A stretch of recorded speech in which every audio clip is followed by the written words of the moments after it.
আজ লাঞ্চের থালাটা একটু অন্যরকম। আজ লাঞ্চের থালায় সেভাবে কোনো সবজি নেই।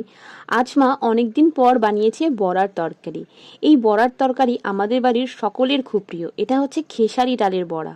প্রথমে মা বড়াগুলো বানিয়েছে, দেন বেশ ভালো করে মাখো মাখো করে তরকারিটা বানিয়েছে। আর সাথে তো একটা সোয়াবিনও দিয়েছিল। তো খেতে কিন্তু দুর্দান্ত হয়েছিল। ভাতের সাথে এইভাবে মেখে খেতে বেশ লাগে। আর তাছাড়া এই তরকারিটা হলে আর কিচ্ছু লাগে না ভাতের সাথে, এটা দিয়ে পুরো ভাতটায় খাওয়া যেতে পারে। কিন্তু বাবা আবার বাজার থেকে নিয়ে এসেছিল বাটা মাছ। তো মা আবার একটু বাটা মাছের ঝালদাও বানিয়েছিল। বাটা মাছ সর্ষে দিয়ে এরকম পাতলা ঝোলের মতো বানালে বেশ ভালোই লাগে খেতে। তবে আমার আজকে বেশি ভালো লাগছে এই বড়াটাই, তাই আবারও একটা মায়ের কাছ থেকে চেয়ে নিলাম। দেন ভালো করে সব কিছু ভাতে মেখে আমেজ করে ভাত কটা খেলাম দুপুরবেলা। মাঝে মাঝে মা এইরকম কিছু রান্না করে দিলে না চাইতেও কি জানি ভাত একটু বেশিই খেয়ে ফেলি।